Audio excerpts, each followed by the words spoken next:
माता जी को कौन कौन मानते हो? अब जो नहीं जानते, अभी से मेरा चैनल है उसके ऊपर ओके करो, सब्सक्राइब करो और मेरे से जुड़े रहो। बहुत सारी बातें ऐसी बताई है मैंने जो आप कल्पना नहीं कर सकते।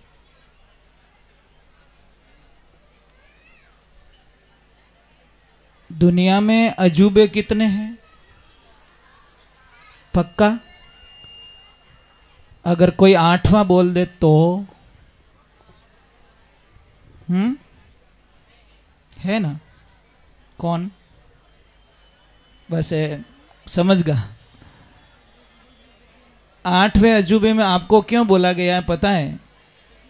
कि अगर 4 देवियों को एक कमरे में बंद करके उनको बोला जाए कि 4 घंटे चुप रहना है तो मन लागे उन और हार्ट अटैक आ जाए। मतलब इतो हार्ड काम है चुप रहनो। सबू मोटी तपस्या कहीं है चुप रहनो। देखो मैं 4 घंटे बोलता हूँ ना तो मैं 4 घंटे वापस चुप भी रहता हूँ। काम रेवे तो मैं बात करूँ और काम नहीं रेवे तो मैं बात नहीं करूँ। मोबाइल से भी दूर रहता हूँ। बहुत सारे कॉल्स आते हैं, बच्चों को बोल के रखा तुम जानो तुम्हारा काम जाने। मैं अटेंड नहीं कर सकता क्योंकि मुझे चुप रहना जरूरी है। आप लोगों से वंदना है। चलो एक बार थोड़ा जय बोल दे। कोई आवाज मत कर जो थाने पगे पड़ूं। बोले राधे श्याम की। तो एक बात का ध्यान रखें, जैसे ये माँ का मंदिर बनाया, माता जी को कौन कौन मानते हो? पक्का? बहुत अच्छी बात है। हाथ सबके खड़े हो गए। अब समझ लीजिए आप रो कोई टाबर है, उन्हें स्कूल ले जाओ और पाछो थईस लावो, या गाड़ी से आता है। अगर वो बच्चा टाइम पे घर पे ना आए तो आप जवाब दीजिए, क्या बीतेगी आप में? पक्की बात है। और बच्चा अगर घर पे आ जाए, अगर मां ना मिले तो मतलब प्रॉब्लम दोनों को है, बच्चे को भी है और मां को भी है। तो मैंने एक बहुत अच्छी बात देखी यहाँ के, आप लोग बहुत अच्छे हो, आपके पास इतना टाइम है जिसकी आप कल्पना नहीं कर सकते। परंतु मैं कल से जब यहाँ पे आया तो समझ लीजिए कि कोंकड़ में कोई खेत वयोड़ो रह के, मारी भाषा समझो, जाने कोंकड़ में कोई खेत वयोड़ो ने कणे भेरो दरी जाए भूल में।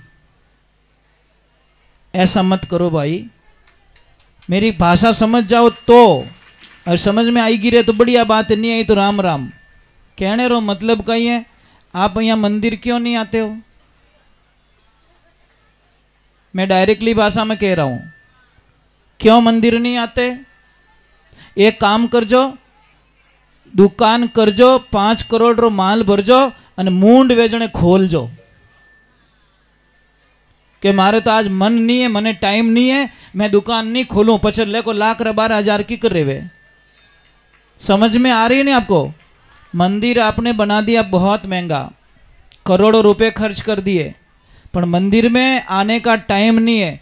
इसीलिए मैं लोगों को छाती ठोक के बोलता हूं कि मंदिर तो बना रहे हो, जयकारा कर रहे हो, बोलियां बहुत बड़ी बड़ी लग जाएगी, पर एक बात का ध्यान रखना, मंदिर बनने से पहले, मंदिर की प्रतिष्ठा से पहले, बहुत कड़वा बोलने जा रहा हूं, मंदिर की प्रतिष्ठा से पहले, मंदिर बनने से पहले एक मशीन का ऑर्डर दिया जाता है। मशीन का, जो मशीन ऑटोमेटिक घंटी बजाएगी, नगारा बजाएगी, वो झालर बजाएगी, मतलब सारा काम मशीन करेगी।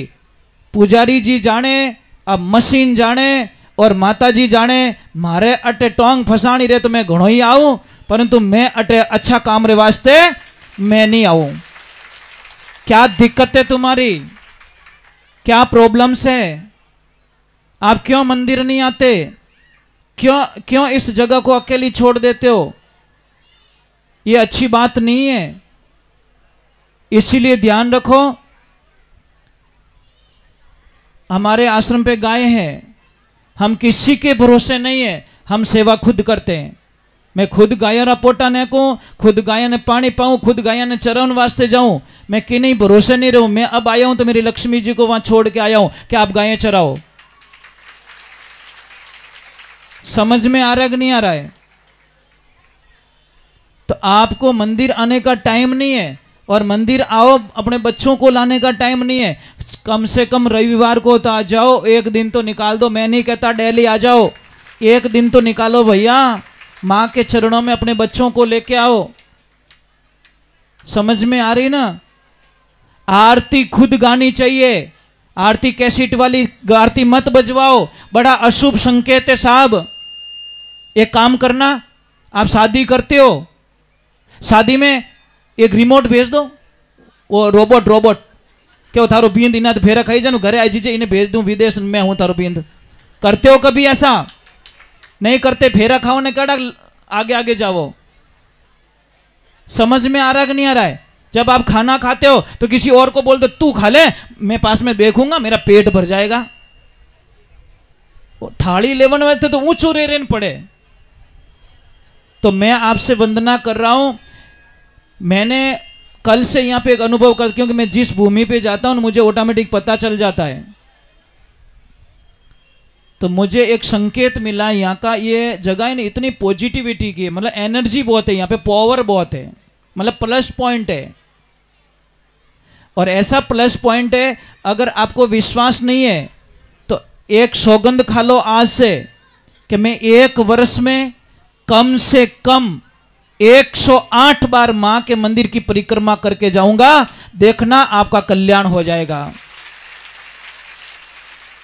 फिक्स दिन कोई मत रखो, आप जने भी मिले 108 रो काउंट पूरो करनो। चाहे महीना में 10 बार आ जाओ, महीना में 4 बार आओ, या महीना में 15 बार आओ, वो आपरी इच्छा है। एक फेरी देन जावनो, और मौको पड़े तो आरती रे टाइम रे माने अटे आनो। कैसेट बिल्कुल नहीं बजावनी। बोलेंगे आरती हम मुख से गाएंगे, कैसेट नहीं बजाएंगे हम लोग। समझ में आ रहा है कि नहीं आ रहा है? अब कौन कौन मुख से आरती गाने के लिए यहां पे आएंगे? ऊपर हाथ करो। आप भैंस पानी में की ए डूबा, देख तो डूबा।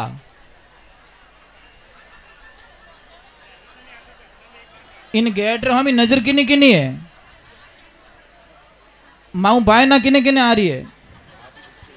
जोरदार टावर आओ तो रही, क्योंकि माए कीन की बने रही है।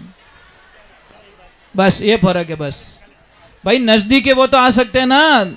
मैं नहीं कहता 25 किलोमीटर वाले डेली आ जाओ, वो 25 किलोमीटर वाले हफ्ते में एक बार आएंगे तो चलेगा, महीने में 4 बार आएंगे तो। जो नजदीक में आसपास में 2-3 किलोमीटर 5 किलोमीटर की दूरी पे, वो तो टाइम निकाल सकते हैं। ये ध्यान रखना। सब नेड़े से तो पचे। हेलो। इसके बीच में मैं एक दखल अंदाजी करना चाहूंगा जी करके महाराज कियो कि अन मंदिर में आप रे 108 परिक्रमा लगाए हुआ, आप रे इच्छा मन इच्छा पूरी वे। अब आवारा वास्ते हाथ ऊंचा नहीं हुआ, आप वास्ते गर्व की बात नहीं है, ये दुख की बात है। और सका महाराज जी अटे बैठा है, बिराजियोड़ा है, मने कियो के आम जनता में वो संदेश दो कि कम से कम हफ्ता में एक बार अपर परिवार सहित मंदिर में आवणो तो आवणो ही।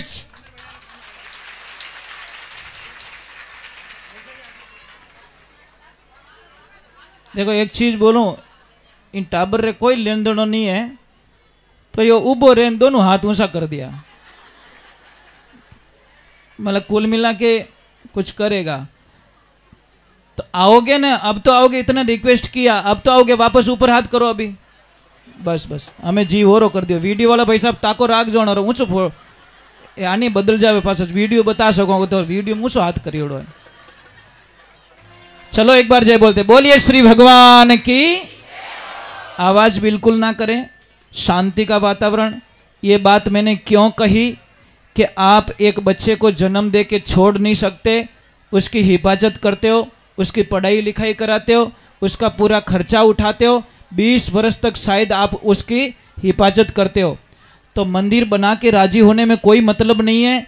मंदिर की हिफाजत करना, मंदिर में जाना, एक शक्तियाँ प्रकट होती हैं। समझ लो 10 मेंबर आए, 8 मेंबर खाली फॉर्मेलिटी के लिए आए, 9 मेंबर, पण एक कोई माताजी रो हाचो भगत मंदिर माथी उभो अगर विनोय मुंडो देख लियो तो ही अपनो कल्याण हो सके महाराज। इने वास्ते कांटा इतनी बच्चियां आवे, कांटा इतनी छोटी छोटी बच्चियां आवे, इतना बच्चा आवे, उनमें कांटा कौन माताजी रा रूप रे माने मंदिर माथे उबा किने ठा नहीं है। और एक मुझे बहुत अफसोस लगता है, कभी कभी लोग है ने बहुत अच्छे लगते हैं, कभी कभी बहुत रॉन्ग डिसीजन ले लेते हैं। 2-3 बात सोच लीजिए, जैसे ही आपको गुस्सा आए आप रुक जाइए, 3 मिनट तक कुछ भी मत बोलिए, अनहोनी घटना से बच सकते हो। सिर्फ 3 मिनट, वो 3 मिनट आपका विनाश करवा देता है। गुस्से के टाइम में 3 मिनट अगर कोई अपने आप को कंट्रोल कर लेता है तो शायद उसकी जिंदगी में बहुत बड़ी खुशी आ जाती है, क्योंकि जो 3 मिनट करे वो शायद 3 वर्ष में ही नहीं हो सके। 1 सेकंड में किन की ऊंधो बोली जावे, और ध्यान रखना आदमी मर जाएगा, शब्द कभी मरता नहीं है। बोलियो कभी मरी जाए। दूसरे नंबर, गुस्सा आए रुक जाओ, और जहां पे गलती है तुरंत झुक जाओ। समाज में, परिवार में, ग्रुप में 2 चीजें कभी नहीं चलती, मैं और मेरा। मैं और मेरा, अगर ये 2 शब्द आपके पास में है, मैंने किया और ये मेरा है, तो समझ लीजिए उसका पत्थर निश्चित है, दुनिया में कोई ताकत उसको बचा नहीं सकती। मैं और मेरा, ये 2 छोड़ना पड़ेगा, छोड़ दीजिए। इन्हें वास्ते समाज में देख, जो मैं बताऊं आपने, कोई भी काम रहे, कोई भी काम, एक बात का ध्यान रखना। चलो एक बार थोड़ा जय बोलते, बोलिए श्री भगवान की।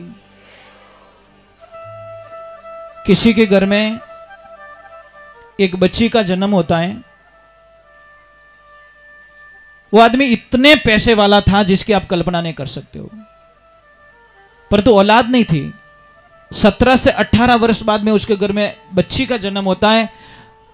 वो आदमी इतना खुश होता है, इतना खुश होता है, इतना खुश होता है जिसकी कल्पना नहीं कर सकते आप। अकेला नाचता है, मेरे घर में लक्ष्मी आई, मेरे घर में लक्ष्मी आई, मेरे घर में लक्ष्मी आई।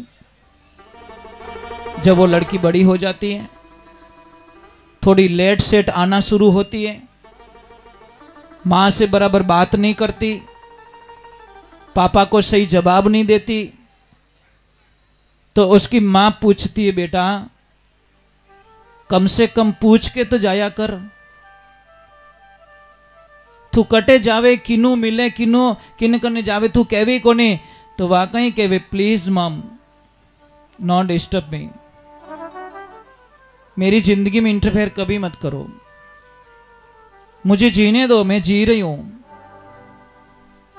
ओनी मां क्यों, बेटा तू इतू मोटो रह गयो कि मैं तने पूछू ही कोनी।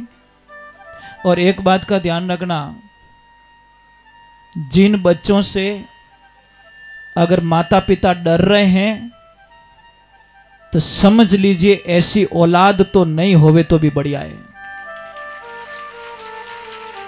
जिन बच्चों से अगर पापा मम्मी को डर लगने लग जाए कि मैं इनको पूछूंगा तो क्या डिसीजन लेगा, क्या रिजल्ट आएगा, तो ऐसे बच्चे भगवान करे किसी को ना मिले। महाराज एक लाइफ में ध्यान रखना, एक पिता होता है ना, पिता, मैंने पिता को कभी रोते हुए नहीं देखा साहब। बेटा ध्यान रखना, कर्जा हो जाए ना, पिता में बड़ी ताकत बताइए। पिता में कर्जा होता है तो वो कोई न कोई प्लान करके कर्जे को बाहर निकल जाता है। बीमारी होती तो घबराता नहीं है, कोई समस्याएं होती तो कभी घबराता नहीं है। कभी आपकी फीस भरनी हो कॉलेज की, आपने कभी पूछा पापा को कि पापा जो मेरी कॉलेज की फीस लेके आए हो, जो मेरे लिए महंगे कपड़े लेके आए हो, पापा कहीं ब्याज से तो पैसे नहीं लाए हो आप?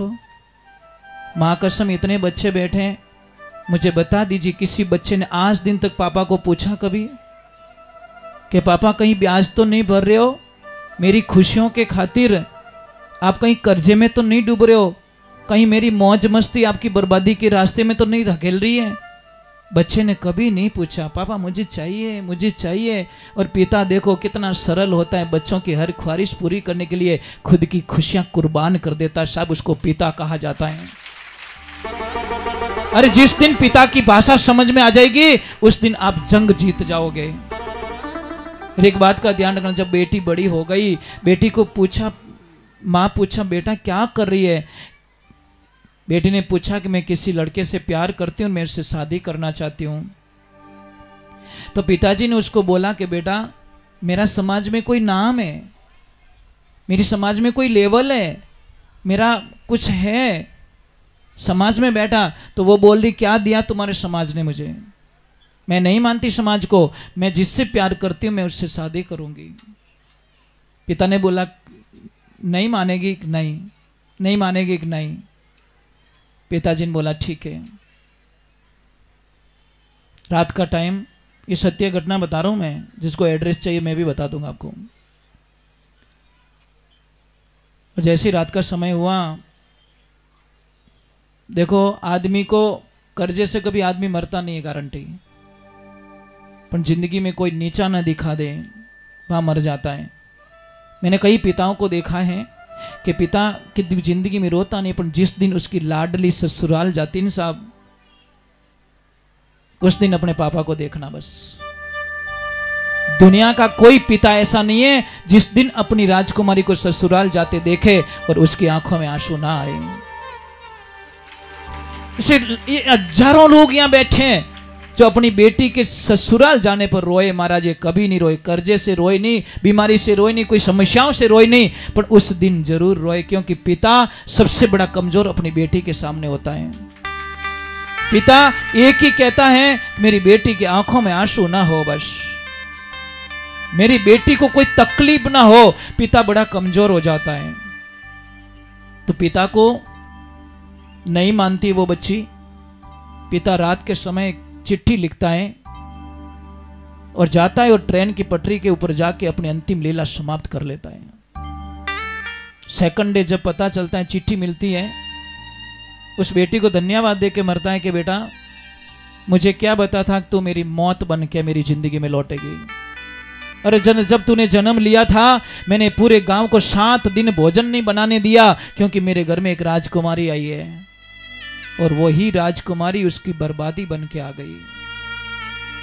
क्या कर रहे हम लोग? अरे हमारे से अच्छा वो इंसान, हमारे से अच्छा वो इंसान, बच्चों ध्यान से सुनना, हमारे से अच्छा वो होता है जो एक बार में खत्म कर देता है। हम रोज मारते पेरेंट्स को, तिल तिल करके मारते, रोज, पर डे, एवरी पल, एवरी डे मारते हैं, स्लो स्लो उनको मारते हैं, क्योंकि हम पेरेंट्स की आज्ञा का पालन नहीं करते हैं। क्या हो गया बच्चों? एक 20 साल पालने पोसने वाला इतना कड़वा लग गया आपको? और 4 दिन पहले कोई जिंदगी में आया वो इतना अच्छा लग गया आपको? क्यों? और जो अपने पेरेंट्स को धोखा देता है ना, वो जिंदगी में कभी सुख नहीं पा सकता। और आप देख लीजिए, जिन जिन बच्चों ने पेरेंट्स को धोखा दिया है, अपने माता पिता को धोखा दिया है, वो आज दिन तक सुखी नहीं है, क्योंकि 4 दिनों री चमक चांदनी लारे अंधारी रातों आवे भोला जीवड़ला, तू राम गुण गाय ले। 4 दिन तक चमक चांदनी रहेगी और फिर तुम्हारी लाइफ उल्टी गिनती शुरू हो जाएगी। इसलिए मैं वंदन करता हूं, कोई भी बच्चे अगर संस्कारवान होंगे वो प्राण त्याग देंगे, पर अपने पापा मम्मी के विरुद्ध जाके कभी कोई शादी नहीं करेंगे, लाइफ में नहीं करेंगे। ध्यान रखना, उन बच्चों की बात बोल रहा हूं। और मुझे लग रहा है कि आप सब समझदार हो, बहुत अच्छे हो, क्योंकि पेरेंट्स की बात 4 दिन बहुत कड़वी लगती है। कारण क्या है? क्योंकि वो एडवाइस देते, पढ़े लिखे नहीं है इतने, उनको ABCD नहीं आती बेचारों को, इसलिए हमारे सामने वो थोड़े कमज़ोर लगते हैं, पर तो आपको पता नहीं है। इसलिए मैं वंदन करता हूँ आप लोगों से कि कभी भी ज़िंदगी में बच्चों का एक कर्तव्य बनता है कि अपने पापा मम्मी के साथ में कभी धोखा ना दें। और मैं आप सबसे वंदना करता हूँ, जितने भी बुजुर्ग लोग यहाँ बैठे, माताएं बहनें जितने भी बैठे हो यहाँ पे, मैं आप सबसे वंदन करता हूं, आपके पास टाइम क्यों नहीं है अपने बच्चों को देने के लिए? क्या गलती इन बच्चों की? मिलता है रविवार को टाइम बच्चों के देने के लिए? कभी बैठ के एक साथ में खाना खाते हो? है कोई जो अपने रविवार को एक साथ में बैठ के अपने बच्चों के साथ में खाना खाए? बहुत कम लोगों के हाथ ऊपर हुए।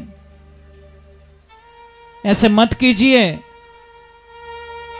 एक दिन निकालो सप्ते में, एक दिन, कम से कम 6 दिन तुम्हारे काम पे जाओ, पर एक दिन तो निकाल दो जो बच्चों के मन की बात सुन लो और बच्चों को बोलो बेटा कोई प्रॉब्लम्स हो तो हमें बताओ, कुछ मत करो, बताओ। हो सकता है वो बच्चा एक दिन हमारे पे विश्वास करके हमको मन की बात बता ले और हम उसका कोई न कोई सॉल्यूशन निकाल दे। पर नहीं, टाइम नहीं है हमारे पास, इसलिए थोड़ा टाइम निकालिए। और रही बात दूसरे नंबर, एक बात और है, किसी को बुरा तो नहीं लग रहा है? टाबरन जरूर लाग तो रही, बचीड़ी लागे जने अच्छो अच्छो गोडा भाग जाए। भाई हमारा जीवन तो है सत्य बताना, और एक ध्यान रखना, आप भले प्रमाण है, एक बार विरुद्ध जाके देख लेना। जो जो माता पिता से विरुद्ध में गए हैं उनकी बर्बादी निश्चित दुनिया में कोई नहीं रोक सकती। चलो तो एक भजन के माध्यम से मैं 2 कड़ी का भजन गा लेता हूं, आपको बड़ा अच्छा लगेगा।